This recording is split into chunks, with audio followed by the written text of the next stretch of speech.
So many March the Machine spoilers, we're just diving right in. Boombringer Valkyrie is 3 of anything and 2 white for a 4/4 Angel Warrior with backup 1 and flying first strike and lifelink. So this means it can hit the battlefield and give its backup 1/1/1 counter to another creature, and until end of turn that creature just gets flying first strike and lifelink. Wow. Backup seems like a really impressive mechanic in general. Reining something like this in is going to be important going forward, especially since it can be abused with blink and flicker cards so easily. 5 mana 4/4 with flying first strike, lifelink, and upside. What a world we're living in, am I right?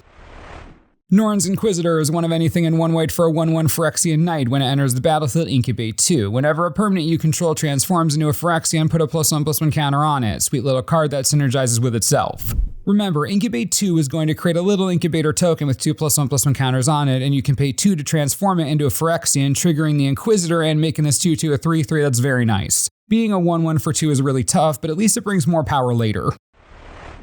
Archpriest of Shadows is 3 of anything and 2 black for a 4/4 human warlock. Love me some warlocks with backup 1 and death touch. Whenever this creature deals combat damage to a player or a battle, return target creature card from your graveyard to the battlefield. I love that backup gives the entire rest of the card to the creature it bestows its +1/+1 counter on. That's so funny to me. Giving this to basically any creature makes it a threat. Not only does it threaten recursion on damage to a player or battle, but it comes with death touch, so dealing with it in combat is also a nightmare. Again, I gotta say it, I'm really digging backup, and even without all the extra bells and whistles, you still get a +1/+1 counter from it. 5 mana for a 5/5 with a combat relevant keyword, direct recursion, and the ability to give both to another creature as well as the counter. Backup is cool. Merciless Repurposing is 4 of anything and 2 black for an instant. Exile target creature, incubate 3. Well, alright then, absolutely fantastic limited spell, huge bomb. 6 mana is a lot, but it's at instant speed and it exiles the creature, getting around indestructible, and it leaves behind an eventual 3/3, netting you a creature. Use this at instant speed, untap, have your mana ready to get a 3/3 whenever you need it. It's a powerful card for sure.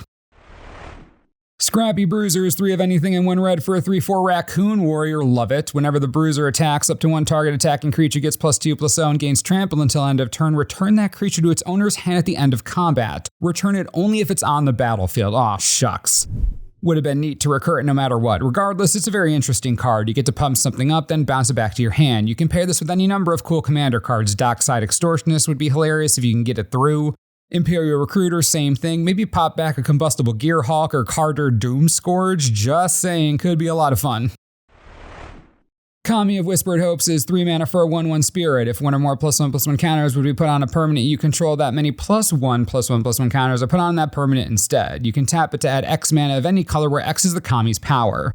We have a real Hardened Scales plus Heron Blade Elite kind of thing going on here. I am more than happy to play this in any number of +1/+1 counter-based commander strategies, especially since it brings 2 powerful effects with it. The Hardened Scales would honestly be enough for me. I'm a simple man like that, but that mana acceleration, Kami of Whispered Hopes is a nice uncommon, great pre-release promo pack inclusion.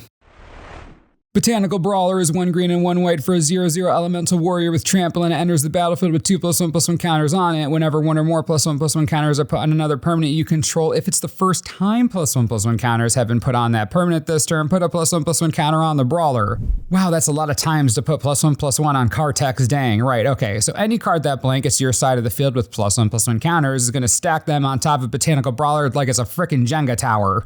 Not even much more to say. Direct synergy with stuff like Broker's Ascendancy and Mikaeus the Lunar can fit anywhere from Atraxa to Falco Aspara to Hamza and more. Botanical Brawler is great, just simple as that. Halo Forager is 1 of anything, 1 blue and 1 black for a 3/1 Fairy Rogue with flying. When Halo Forager enters the battlefield, you may pay X. When you do, you may cast target instant or sorcery card with mana value X from a graveyard without paying its mana cost. If that spell would be put into a graveyard, exile it instead.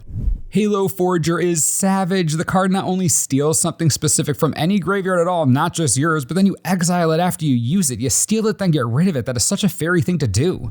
Halo Forager is hysterical, to say the very least. What an amazing uncommon, and to add a cherry on top of the awesomeness that is this Graveyard Hate Thief, it works with Ancestral Vision. It's like a dang Snapcaster mage up in here. The only thing missing is Flash. Can you imagine? So broken. In its current state, a very strong uncommon, and in the right deck, definitely rare power level or higher, and it's a rogue, so it can go into my patented Anawan the Ruin Thief Everyone Hates Me Forever deck. Perfection. We've also got some new planes for the Plane Chase awesomeness in the Commander decks. Esper is a Plane Chase where artifact spells cost 1 less to cast. Whenever chaos ensues, which by the way can happen via a die roll or now thanks to this set, certain cards, creatures you control that are white, blue, and or black become artifacts in addition to their other types until end of turn. Then each artifact creature you control gains Vigilance, Menace, and Lifelink until end of turn. Wow, we're really starting off big here. Any Esper artifact deck running these planes will be scary to deal with. Pretty fun chaos ensuing as long as you can control it on your own turn.